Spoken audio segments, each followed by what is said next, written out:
Greetings and welcome to an LGR follow-up episode of sorts. This will be a continuation of both my episode on the X10 system, an LGR Oddware episode, as well as LGR Thrifts episode 39, where I picked up this lovely little thing right here, the BSR system X10 The Timer. And this looked like a pretty standard clock radio when I first saw it, but then I realized it was an X10 device and was instantly intrigued, both because of the wood grain, and I just think that the X10 systems are fascinating. And then I saw that it has all of this right here. This is not a radio, it is a clock though, as well as a control system for your X10 devices. Now in my Oddware episode I showed how you could control these devices through software and MS-DOS and Windows 95, and there were all sorts of ways to do it, and some of them were more hardware oriented, no software required, but I did think that it would be a little fascinating to see how this works in conjunction with the software and the computer interface, which is this right here.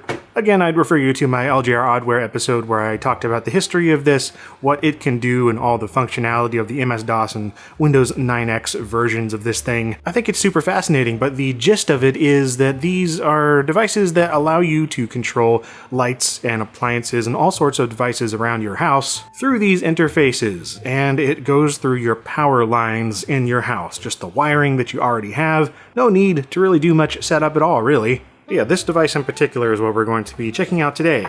The Timer trademark by BSR. It seems there were a whole lot of these made by different companies and in different iterations over the years. Some of them were much more modern than this, some were older, some didn't have this clock display, some have a different kind of display, but either way, the thing that they all have in common is this interface right here and the ability to program your X10 system without having to go over to the wall or your control box or whatever. You can just put this beside your bed and control and program your devices that way. So yeah, smart home of the 1980s, pretty friggin' sweet. As for what all of this stuff does here on the control interface of the timer, it's pretty straightforward if you're familiar with the X10 system, but we'll just go over it really quickly. So you have this switch right here, which is where you start. You can kind of see these instructions there, as well as a place to label your different units. Now, let me go ahead and plug this in so we can see what we're doing. Okay, so yeah, first thing to do here is set the time of day, and you can set it down either fast or slow. Ways of configuring here with these little buttons. And we'll just get it up to the current time, which is 1:40 p.m. Something like that. Okay, the time of day is set. And then at this point, you can program it to do various things around your house. Oh, tough to switch. But yeah, so you can do your unit code right here. So this would be the first lamp, and this lamp that's on over here is actually plugged into an X10 device. So I'm about to see if it works. Unit code number 1, which is what the lamp is set as. Our house code is over here. My house is A, since I'm not hooked up to anything else, no other houses, no apartments. And then we can either turn the unit on or off. It's on right now, so we switch it to off and hit all lights, or now, which I just hit now, which means it's going to turn the light off right now, or on now. There you go. So yeah, that's how that works. And you can control it directly like that, or we can turn all the lights on, which is turning everything on, but I only have the one hooked up right now. So that's how to do that. And since it's on unit code 1 still, we can change some of these things. So if we want the light to come on every single day at 2:43 p.m., we could set that and click this, or you can do the once button, and that's going to do just the one time. So say you have to wake up in the morning and you want the lights to come on just the one time, there you go. Security mode is kind of interesting. That actually enables the timer to come up with its own time based on what you give it, and it'll vary it every single day. So say you're away for a week, it's gonna turn on the lights on and off at slightly different times of around the same time of day, to sort of make it look like there's somebody home and it's not a timer doing exactly on the dot every single time the lights come on. And then the sleep mode, I don't know what that does.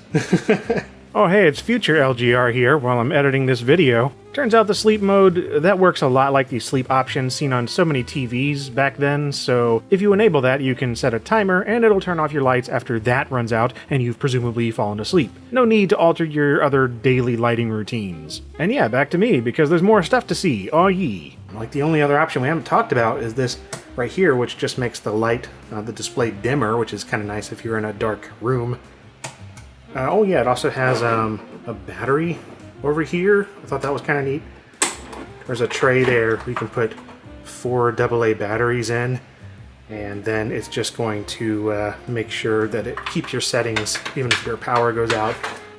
Well, let's go ahead and test this thing out with the X10 Powerhouse computer hardware, and we'll see what that does. And I'm going to be using this lovely IBM Personal Computer AT here with MS-DOS and the X10 software loaded from our Oddware episode a while back. The X10 Powerhouse computer interface is hooked up over there via serial. That is plugged into the wall. This is plugged into the wall. This is plugged into the wall. Everything's plugged into the wall. And then, of course, the lamp is plugged into an X10 Powerhouse lamp module, which interfaces through everything else through the wiring in my house. And yeah, let's go ahead and get started.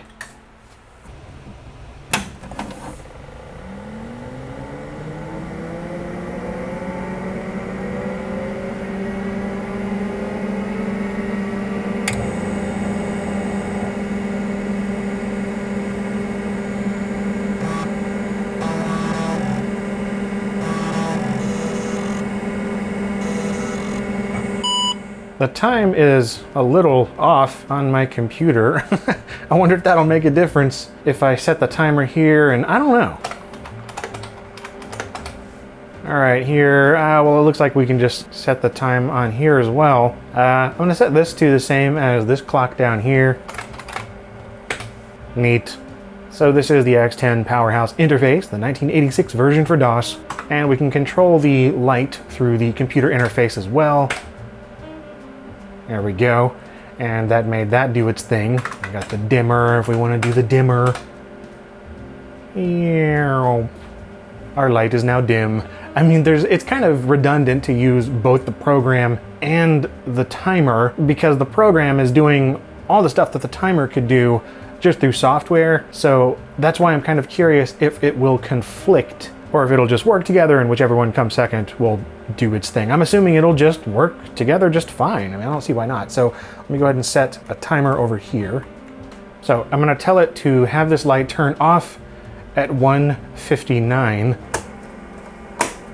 And I'm gonna do the same thing on here. I don't know, we'll just see which one does first, maybe?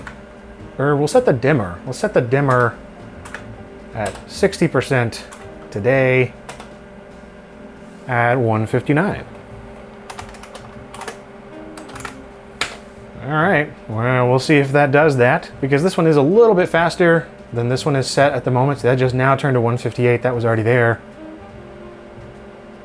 Okay, so that just turned off the light from the clock's point of view over here. We'll see if this turns the light back on with the dimmer at 1:59 when the computer reaches it. All right, it passed 1:59 and it did not turn the light back on and dim, which it really does just work in a first come, first... Wait, what? Well, it just took a while. All right, I'm not sure what the delay was for, but yeah, as I was going to say, it seems to just work on very basic logic, like first come, first serve. That makes sense. All of these X10 devices were designed to be compatible with each other and communicate. They just send out like one signal at a time. But I was simply curious as to whether or not the software and the hardware would have any kind of conflict at all, and apparently not. It's such a simple and really kind of elegant solution, these X10 systems, and the way it all works together back then with all kinds of hardware, and now you can still get X10 stuff and it still all works and communicates. Maybe I shouldn't be so impressed, but I can't help it. I am amused. So yeah, that's pretty much it for this little thing.